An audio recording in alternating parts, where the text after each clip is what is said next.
Good afternoon, everyone. Thank you for being here with us. My name is Malfaro. I'm the president of the Texas American Federation of Teachers, and we are very proud and pleased to be here with colleagues from across the greater Houston area and with our friends from the Houston Independent School District, who were the first school district in the state to adopt an anti-bullying policy. And that's the topic of our press event today, is talking about the importance of safe schools for children and safe schools for the people who serve our kids.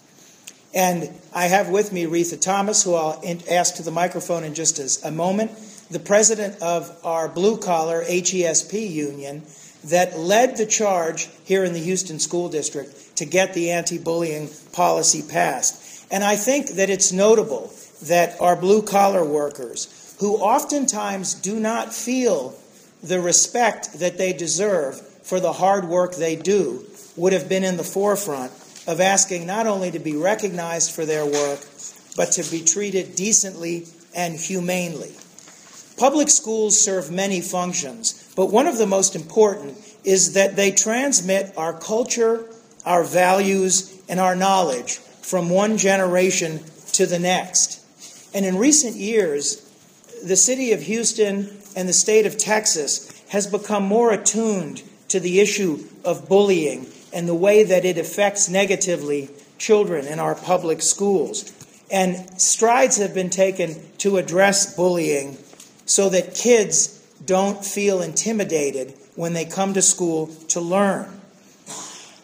We are realizing, as we reflect on this, that when kids grow up, they become adults who are still affected by mistreatment in the workplace. And so it is equally important, as we protect our students, that we also think about the men and women who teach our kids, who cook the food, who drive the buses, who work as counselors, clerks, librarians, and the whole host of jobs that it takes to get the job done. So behind me are leaders from many of our Houston local affiliates who are standing together to say to their colleagues, it's time for us to adopt a higher standard here in Harris County and across the greater Houston area, just as the Houston Independent School District and our friend Dr. Terry Grier, the superintendent, have done by setting a high bar for adult conduct. We are calling on school districts all across Houston and across the state of Texas to take a look at their own records and think about adopting a policy, adopting a policy of anti-bullying.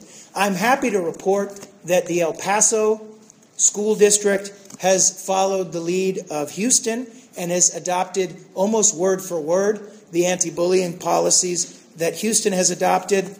We are hoping our colleagues in Dallas, where sadly the human resources director resigned in disgrace last week after a series of electronic messages revealed racist, ageist, and comments that indicated that the district was using harassment to try to get rid of employees.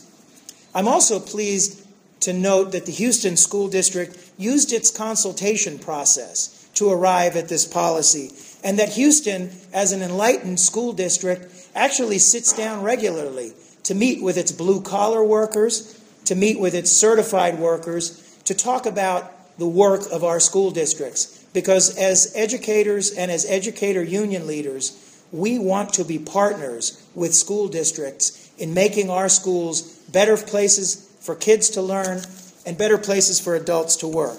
And with that, I'm pleased and proud to turn the microphone over to the president of our blue-collar HESP union, Retha Thomas.